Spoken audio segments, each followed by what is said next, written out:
Imagine buckling into a leather seat on a storm-tossed tour bus, engine growling like a hungry wolf, while a platter of fried peanut butter bacon banana sandwiches slides across the table.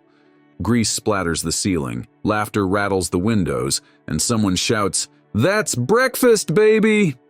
Country music has always worshipped heartbreak, horsepower, and high notes, but the secret fuel behind the legends often hid in plain sight on dinner plates and backstage buffets. From midnight pickle juice cures to cabbage spells worthy of folklore, the wild menu of old stars proves that greatness never eats plain toast.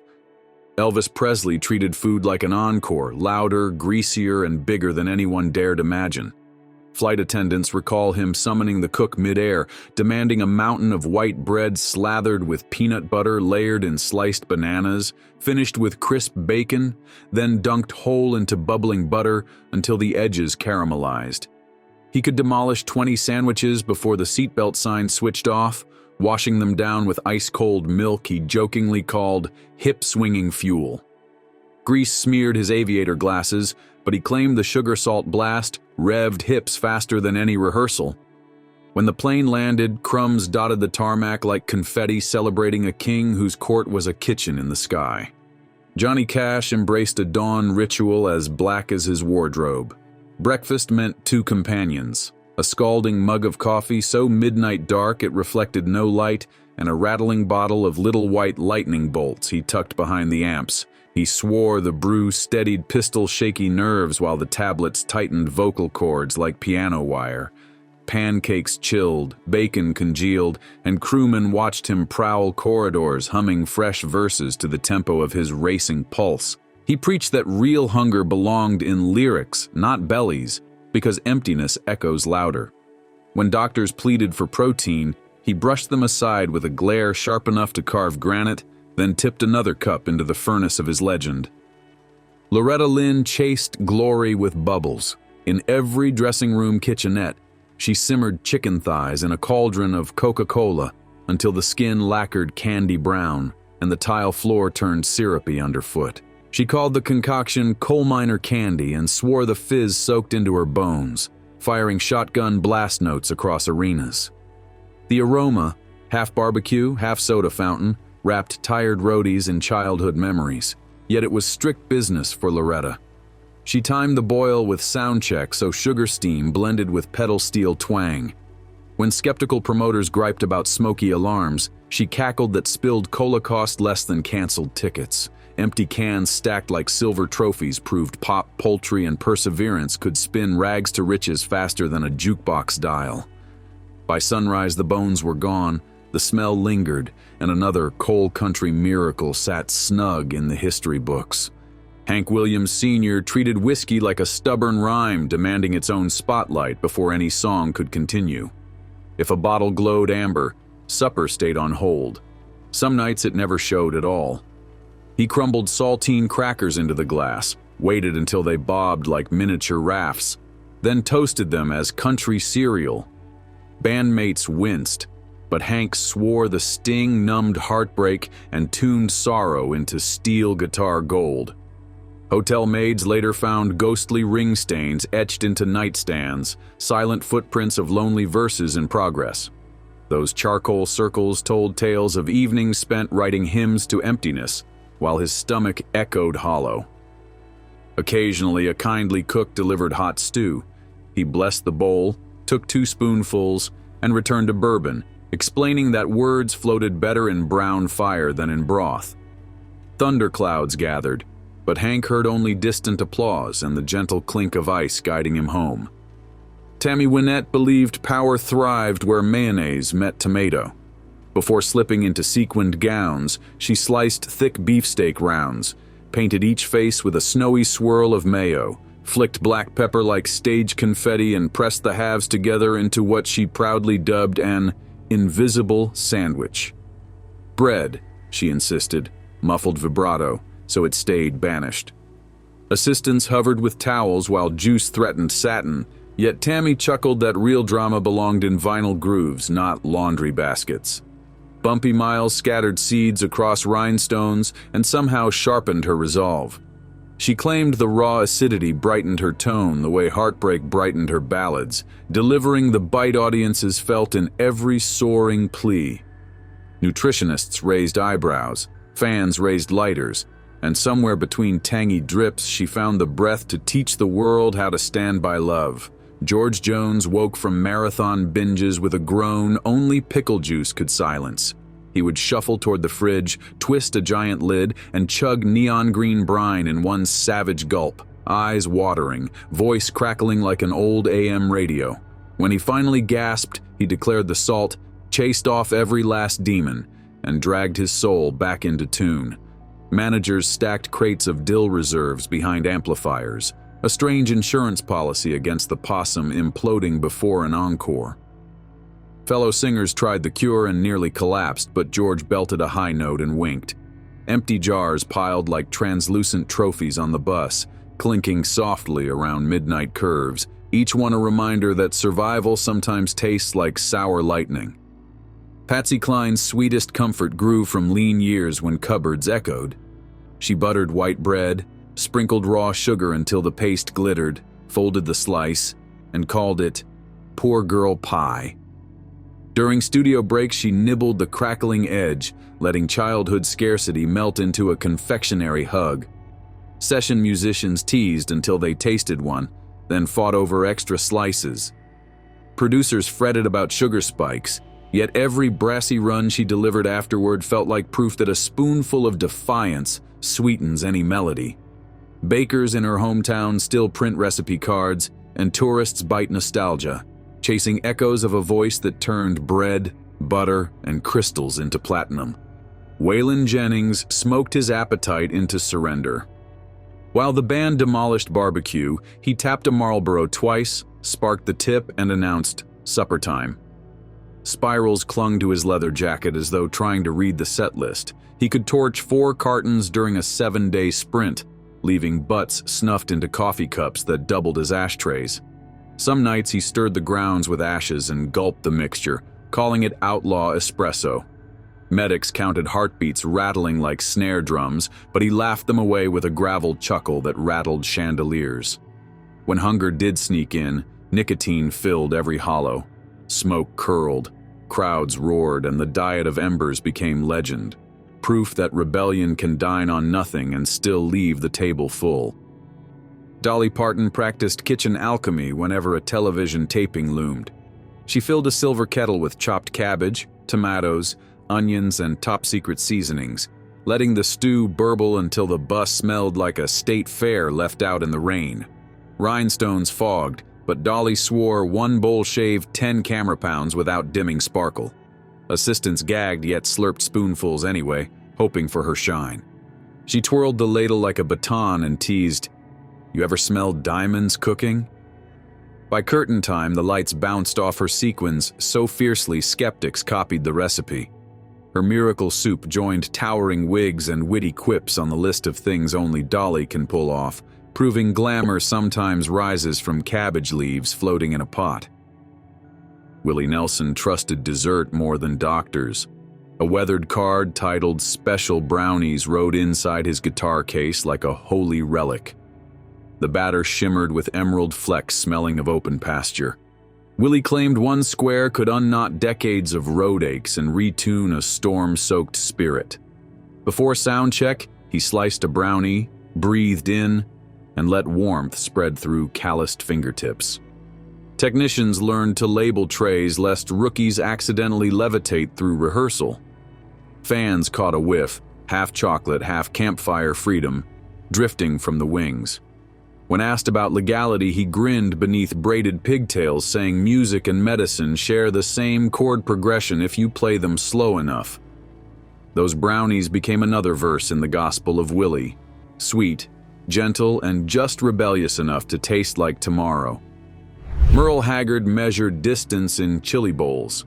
His tour map followed neon diner signs promising bowl of red, and he swore the hotter the stew, the tighter the groove. Breakfast, lunch, and midnight snack were identical. Greasy beef, blistered peppers, and beans thick as cement. He hovered over the steam, inhaled like a locomotive, and announced the fumes blasted Bakersfield dust from his lungs. When a promoter sent white cloth catering, Merle phoned a truck stop 20 miles away. 30 minutes later, a plastic gallon of molten red glory arrived, and the hag demolished it before soundcheck. Bandmates sweated beside him, tears streaming, yet admitted the spice pushed solos into overdrive. Merle wiped his brow, preaching that true country never tastes mild. Reba McEntire orchestrated lunch like a sound check. She mixed flaked tuna with a whisper of mayo, folded in diced Granny Smith apple, sealed the mixture in a cooler marked with bright tape, and guarded it like crown jewels. At every stop, she demanded fresh apples, claiming tart crunch kept her top register sparkling. If potholes bruised the fruit, she threatened to rewrite the set list into lower keys. Stagehands scoffed until they heard her detonate whistle tones after a single forkful. She said protein strengthened muscles while fruit pectin lifted spirits, a duet of nutrients and nostalgia. That green-silver combo became synonymous with fiery hair and fiercer work ethic, proof that sometimes stardom hides in Tupperware rather than spotlight. Conway Twitty believed Sunrise Steak built bottomless notes. At 5 sharp, he rang hotel kitchens demanding a ribeye wider than the plate, seared rare, drowned in hot sauce until it shone scarlet. Chefs groaned but complied, and Twitty sliced through the ruby center while birds still yawned. He insisted early protein reinforced vocal cords like steel cable, letting him croon velvet promises few could resist. Coffee stayed ignored. Steak juice was the only alarm clock worth hearing. Bandmates joked his bloodstream ran medium rare, but when his baritone poured like warm honey, nobody laughed. Even after decades, he never swapped to oatmeal, claiming bland grains breed bland choruses. Fans still debate whether the secret ingredient was protein or pure audacity. Tanya Tucker rocketed to fame at 13 and fueled the blast with candy powder. Minutes before showtime, she ripped open Pixie Sticks, poured neon sugar onto her tongue, chased it with cola, and pinballed off hallway walls. Tour medics begged for sandwiches. Tanya countered that glucose sprinted to her bloodstream faster than bread could wave hello. The resulting surge painted every chorus with reckless sparkle. Stagehands kept trash cans ready, yet she never faltered. She claimed the sugar made her lungs feel like fireworks and her nerves like guitar strings tuned impossibly tight. Critics tut-tutted, but ticket sales never flinched. The myth proved that sometimes the loudest explosions are sherbet dust and soda fizz. Porter Wagner started every sunrise with a grimace and a gulp of straight apple cider vinegar. He believed the sour jolt polished vocal cords brighter than his rhinestone jackets. Cameramen watched him shudder, then launch into scales that rattled studio windows. He insisted the sting reminded him that brilliance costs a toll. Bandmates tried, coughed for 10 minutes, and quit. Porter laughed that if it didn't hurt going down, it wouldn't soar coming out. Fans mailed exotic vinegars from around the world. He sampled them all, ranking scorched levels on a handwritten chart tucked in his Bible.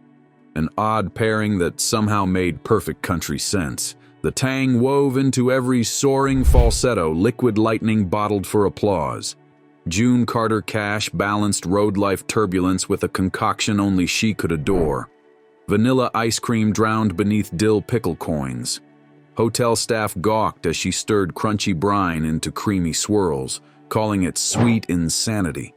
She explained the clash reminded her that harmony grows from contradiction, a lesson she applied to marriage, music, and motherhood. Johnny sampled a spoonful, recoiled, then dug in again, hooked on the surprise. The dessert became a coded love note they shared when schedules pulled them apart, reminding them that devotion is sometimes ridiculous, often messy, and always worth seconds. Crew members initially scoffed, but on long nights the briny sweetness felt like a lullaby you don't fully understand yet hum anyway.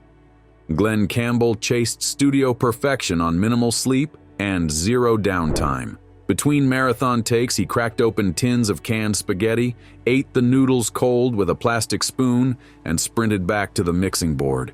He insisted skipping the microwave saved enough minutes to layer another shimmering guitar line before inspiration faded. Tomato sauce splattered sheet music, creating accidental pop art mosaics across the console. When engineers questioned chilled carbs, Glenn winked, saying the icy slurp kept his fingers quick and his budget quicker. Long past midnight, he'd rest the half-empty tin on a warm amp, letting filament heat finish the job, proof that dinner and melody run on the same circuit when obsession refuses to cool. Roy Acuff crunched raw onions like apples, each bite echoing through Opry corridors. He swore the sulfur oils scrubbed his throat clean, leaving it bright as fiddle strings under mountain moonlight. The aroma stalked dressing rooms, battling clouds of cologne, but Roy marched on, preaching that pungency equals purity. Novices counted the ritual: 5 bites per bulb, 1 swig of water, then a quick scale that sliced air like winter wind. Doctors suggested throat sprays. He raised another onion. Floral gifts wilted, yet applause blossomed. When pressed for a gentler method, he said gentle shortcuts breed gentle songs, and he aimed for thunder. Years later, fans still recall the eye-watering scent in hallways, a reminder that greatness sometimes reeks but always resonates. Minnie Pearl turned leftover cornbread into showtime fuel. Backstage, she crumbled golden squares into a tall glass, drowned them in chilled buttermilk, and stirred the slurry with a straw striped like carnival candy. She called it a hillbilly milkshake and claimed the tang tickled nerves better than champagne bubbles. Bandmates mocked, until one sip sent a jolt of farmhouse nostalgia through tired limbs. Minnie cackled, reminding them city folks pay fortunes for fancy smoothies while she slurped freedom for pennies. When the announcer cued her entrance, she wiped foam from her cheek, hollered, "Howdy!"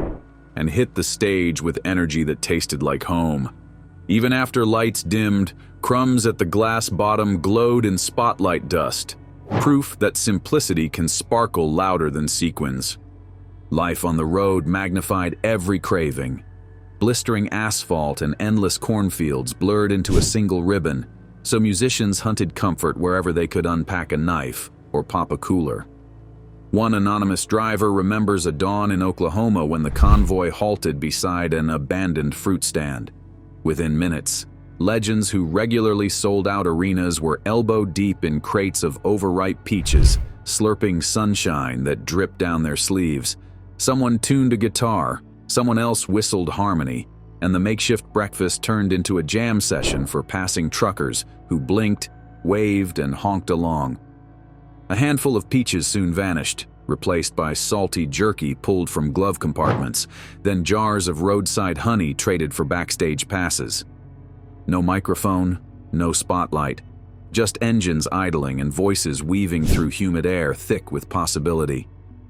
Moments like that proved the myths weren't built in marble studios, but in ragged pauses between city limits, where hunger and imagination occupied the same bar stool. Every bite on those stops wrote an invisible verse. The hiss of soda bottles cracking open, the metallic scrape of a pocket knife shaving cheddar, the soft cluck of ice in a styrofoam cup. Fans later heard only the finished vinyl, yet echoes of that peach sticky dawn shimmered under every chorus. Food, it seems, was the unofficial band member nobody credited, the one tuning emotions while the others tuned instruments, binding strangers into an audience long before a ticket was ever scanned.